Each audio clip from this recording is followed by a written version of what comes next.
how do you get by with a 400 square foot or a 300 square foot house? I mean, we've got zoning laws and all that. Actually, there are no zoning laws involving square footage of a home. That's against federal fair housing. And so when you deal there, all right, we're going to talk technical here for a second. So tiny homes, all the TV shows involve tiny homes on wheels. I love tiny homes on wheels. I think it's so cool. I wish Michelle Wonder could come walking up right now. She's probably here today. She knows all about tiny homes on wheels, and I have nothing bad to say about tiny homes on wheels. However, to build tiny homes on wheels, you're in a whole other world of code and code inspection.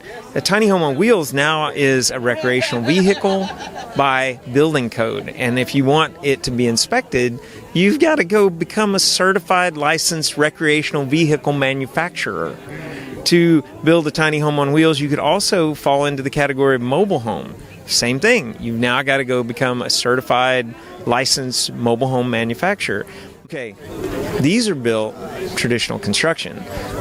Slab on grade, conventional plumbing. I mean, everything about these is built just like every other house that got built in Oklahoma City. So it's a simple construction process, and that's been my position, is like, if we're going to give people this knowledge and these tools of like how to build, how to care for the buildings that they live in and deal with, we've got to stick with like residential construction code.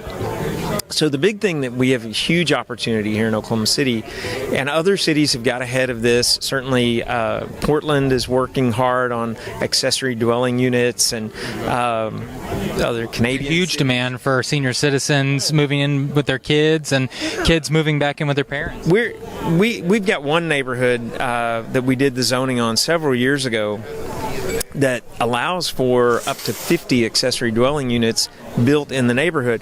Well, most of the houses that'll get built in that neighborhood will be $500,000 homes and more, but the ability to have that accessory dwelling unit, I mean, right now where I'm at, I have 3 dogs, 2 cats, a salamander, and, one kid off in college and one about to leave.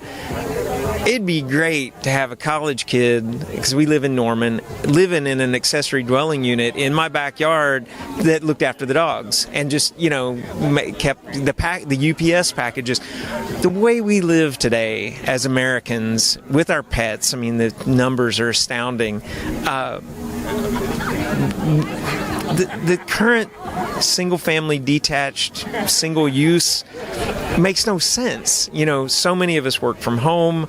The more activity you have in a neighborhood and given throughout the day, the more safe the neighborhood is. We should be designing and making it legal to have small businesses in neighborhoods, in home offices. We should make it easier and totally legal to put accessory dwelling units in every backyard in the whole city, unless a given neighborhood says absolutely not.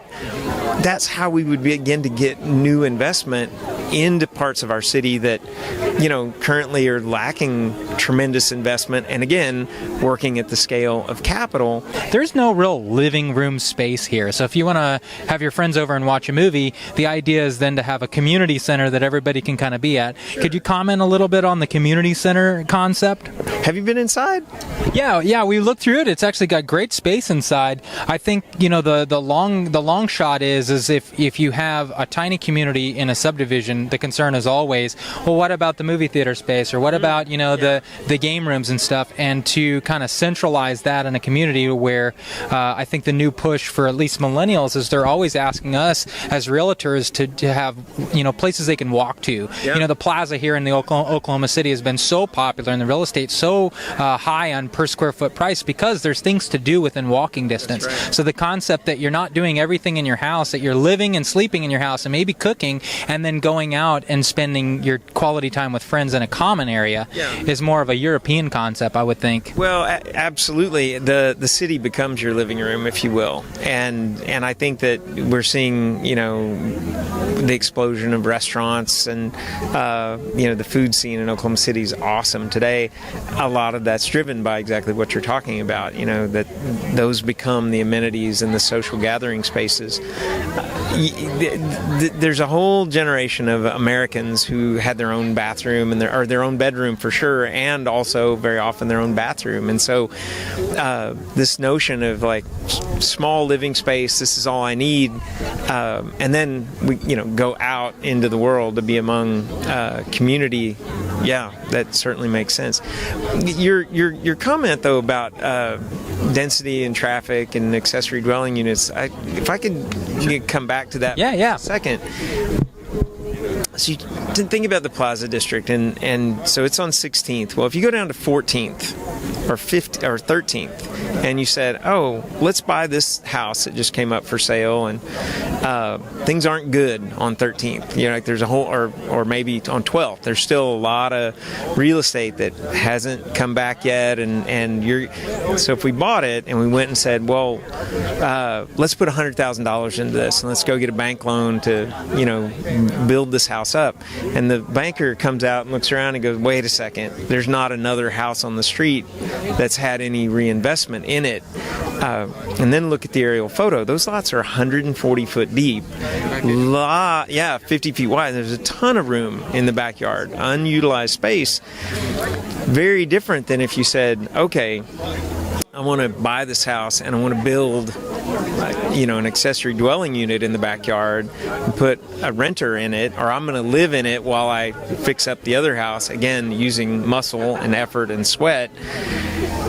Now we're stretching those dollars and we're able to conceptualize it totally differently in terms of thinking about what we're spending the money on. Well, we're spending the money on new construction in an area where that unit would rent for $800-900 a month, etc. And because it's close to the amenity, now it's very walkable, and you aren't doubling traffic. You're actually creating a reduction in terms of the auto dependency of people like me who drive in from Norman to go to the Plaza District. So the idea about accessory dwelling units and increasing density actually decreases traffic. It's very counterintuitive.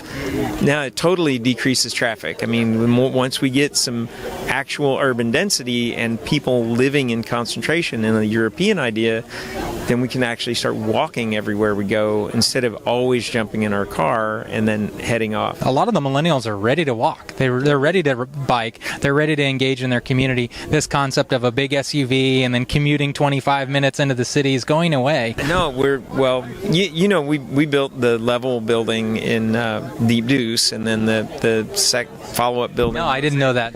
So, we've got 325 apartments right in downtown.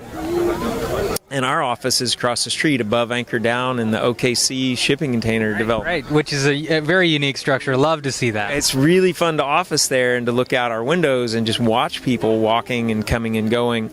So it's very true what you're talking about. And the densities are astounding. I mean, it's 142 units to the acre in our Mosaic building. Level is not that dense. It's only 89 units to the acre.